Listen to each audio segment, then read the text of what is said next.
It's been 6 months since I bought the Pixel Buds Pro 2, and I've been impressed by them. They're the follow-up to the Pixel Buds Pro, and overall, they improve upon the previous design in almost every way you could imagine. The first highlight with these buds is their physical design and comfort. This new design is 27% smaller and 24% lighter than the Pixel Buds Pro, which to me never felt as comfortable as the A-series Pixel Buds. With these, you get a similar design to the Pixel Buds A-series, which barely feel like they're in your ears, paired with excellent noise cancellation, sound, and stellar battery life. These finally feel like a true competitor to Apple and Samsung's buds. Do I wish they were even thinner though? Yes, I'd still give the A-series better comfort over the Pixel Buds Pro 2.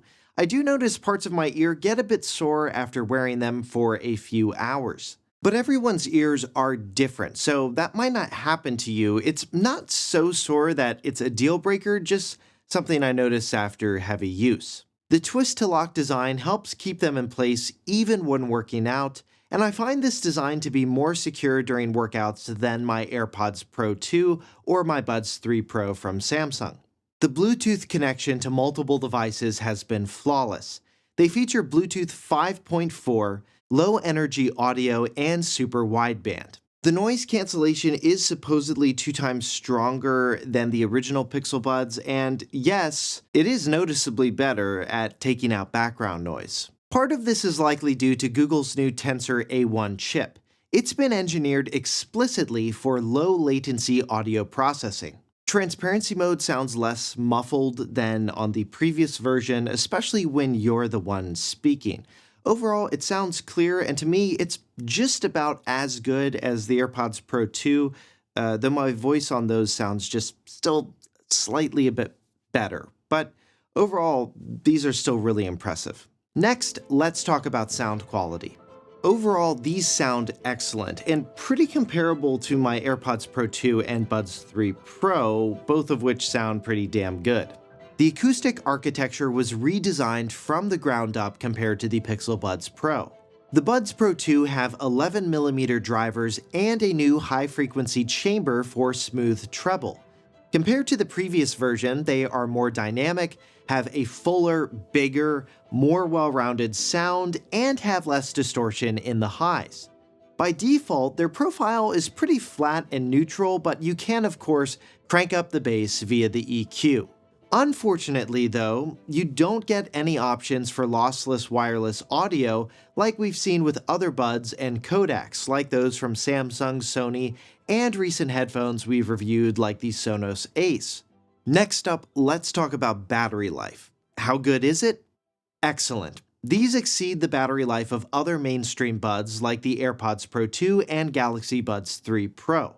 5 minutes of charge gets you 1.5 hours with ANC off. Google doesn't state how much battery you get with ANC on from a 5-minute charge, but in my experience, it's been at least 30 minutes. The case has Qi charging as well as a USB-C port, and according to my trusty Anker 140-watt charger, charges at a rate of around 2 to 5 watts. I love this case design. It's classic and, dare I say, iconic now, and it actually came with a few updates. One, there is now a speaker at the bottom. This not only helps you locate the Buds case when you've lost it around your home, but Google added in these cute little chimes for when the Buds return to the case and fit properly, which is so cute, as well as chimes for when charging starts, low battery, successful pairing, and errors. You'll also get cleaning reminders on your Pixel device, and as someone who doesn't clean their earbuds as often as they probably should, that is something I do appreciate. Next, let's address water resistance. How waterproof are these? The earbuds are IP54, which means they're protected from dust as well as water splashes from any direction, but aren't rated to survive being submerged in water. The case is IPX4 rated, which means it can resist water splashes as well, so you're fine with having your case and buds out in the rain. These ratings are both improvements from the IPX4 and IPX2 ratings of the Pixel Buds Pro and its case. Next, let's talk mic quality. Here's a test of how the mics sound in a studio environment. All right, and here's a quick mic test. This is how the Pixel Buds Pro 2 mics sound. I'm just using the Pixel Recorder app to record their audio. And let's go ahead and compare them to the original Pixel Buds Pro. All right, and this is how the Pixel Buds Pro, the original ones, this is how their mics sound compared to the Pixel Buds Pro 2. Just recording this again into my Pixel 9 Pro XL's recorder app. All right, so this is how the Pixel Buds Pro 2, how their mics sound. I've got some traffic noise in the background, so you can kind of hear how well the mics are going to be able to take out the traffic if you're walking like in a downtown environment. All right, and this is an extreme mic test for the Pixel Buds Pro 2 with something really loud in the background. This is how their mics sound. Let me know what you think. And here's how they sound recorded from a phone call. This is how their mics sound recorded via a phone call. I'm just walking around my home right now. Let me know what you think of their mic system overall. How did you think they sound? I love that you not only get a full EQ, but also one that you can adjust even on devices like your Windows machine or Mac. Thanks to Google's excellent web application for the Pixel Buds, which you can access by going to mypixelbuds.google.com. I cannot emphasize enough how good of a move on Google's part this was. It just makes it so much easier to access all of your Buds settings when not using a Pixel device. You can even update the Buds firmware from the app and adjust pretty much every setting for the Buds, even the noises the case makes. Now, does this web app mean that you can use it with an iPhone if for some reason you wanted to? Google states you have to have a companion Android device to set them up initially, so you can pair them to an iPhone, but because iPhones can't run true Chrome web apps, a limitation set by Apple, by the way, you can't adjust the Buds settings from an iPhone. Speaking of browsers, if you've never used the Opera browser before, they sponsored today's video, you should definitely take their updated one for a spin. Inspired by minimalist Nordic design, Opera has dynamic themes you can set that change the look, sound, and feel of your browser. Tab islands automatically group related tabs together when you open links from the same page, or you organize tabs manually by context. You can collapse these islands to save space and expand them when needed. The split screen feature lets you view two pages simultaneously. Just drag one tab next to another for instant side-by-side comparison, no need for multiple browser windows. For those who juggle between many tabs like myself, Opera's tab traces feature, it makes navigating dozens of open tabs much more intuitive. The darker the underscore, the more recently you visited that tab. The standout feature of this browser for me has to be its floating music player, which you won't find on other mainstream browsers. You can detach the music player completely and position it anywhere on your screen, even outside the browser itself. Opera also includes Aria, a built-in AI tool that's just a keyboard shortcut away. You can generate images based on a single prompt, or you can upload an image and get more information about it from Aria. You can try these features for yourself by downloading Opera today by using the link in the description, and best of all, it's free. Now let's go through some features I haven't found myself using much with these buds. First is talking to Gemini. Overall, Gemini is fine, but on a pair of buds, I've mainly been using it to play music, which at first I thought was slower than how long the Google Assistant took, but no, it's actually a bit faster at playing music and now works with Spotify, though still not with Apple Music. And I haven't used the Talk to Gemini feature all that much, though I do like that all you have to do is say the trigger word and let's talk. That's a really great way to integrate the feature with the buds. Another feature I haven't used much is spatial audio. The way spatial audio works with the Pixel Buds isn't exactly the same as it does with the AirPods, which is the device that really popularized this feature. Not all audio coming from your Pixel will cause the head tracking feature to kick in, where the sound sounds like it's coming from your phone in the way that it does on an iPhone. Also, there's no support for Dolby Atmos music via Apple Music on a Pixel device to the Pixel Buds Pro 2. Now, this probably isn't a huge deal for most Pixel users. I'm not sure how many of them actually subscribe to Apple Music, but if you do have a Pixel or you've got these buds, let me know what music service you're primarily using with them in the comments. Where spatial audio will come in is more when you're watching a show or movie mixed in 5.1 surround sound or Dolby Atmos.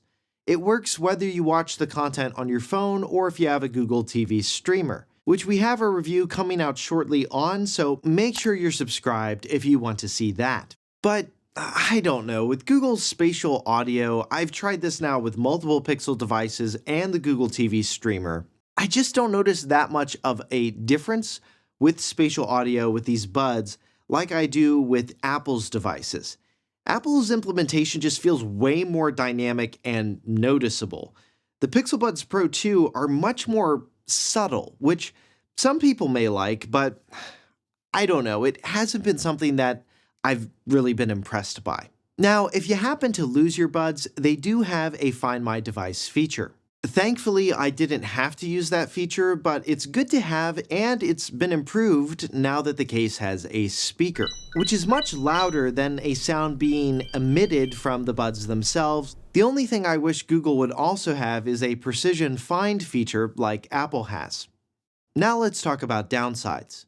Wind noise when walking is more noticeable and annoying on these buds than the ones from Apple and Samsung. While Google did put in a wind screen to help try and block out that wind noise, it doesn't seem to be enough. Another downside I've encountered is when you have them paired to multiple devices. Like with AirPods and Galaxy Buds, the Pixel Buds Pro 2 have an auto switch feature, which will switch audio between Pixel and other Android devices as you use them. It's when you pair a Google and non-Google device like a Mac, that's where I notice auto switch won't always turn on. So, do I recommend getting a pair of the Pixel Buds Pro 2? Absolutely. I think these are a really fantastic set of buds when you add everything together. They have class-leading battery life, an excellent design, transparency mode, sound quality, case design, and overall feel like a true competitor to the Galaxy Buds 3 Pro and AirPods Pro 2. Who should pick up a pair? Well, obviously Pixel owners, or even Samsung owners if you like the design of these better than the Buds 3 Pro. All of their features will work with your Samsung device, while the same cannot be said for Samsung's buds, like their Samsung Seamless Codec, gaming mode, and a few other features being exclusive to Samsung devices. Now, if you have an iPhone, there's nothing the Pixel Buds Pro 2 can do that really outshines the AirPods Pro 2 or would make it worth getting them over the AirPods. Another question that you might have when looking at these is, how do they compare to the Pixel Buds A-Series? The Pixel Buds A-Series are really if you just need a pair of wireless earbuds that won't break the bank, but you don't want better battery life, noise cancellation, sound quality, wireless charging, or multi-point connectivity. Also, you can't control the volume via swipes like you can on the Pixel Buds Pro 2. The rest of the gestures like play, pause, skipping tracks, answering calls, etc. are all the same. For most people, the Pixel Buds Pro 2 are just going to be the better all-around set of earbuds. The Pixel Buds Pro 2 retail for $229 US and come in a variety of fun colors, though they often go on sale, and you can use the purchase links in the description and pinned comment to check their current price and get links to multiple retailers. And you can see all of the products we recommend at any time by visiting 6monthlater.net/shop. And be sure to check out our new homepage where I post not only new content but updates and news about the products and companies we cover. For more reviews and videos on Google devices, you can get to those by clicking here, and to see more videos on earbuds, headphones, and speakers, you can get to those by clicking here. For 6 months later, I'm Josh Tedder. Thanks for watching.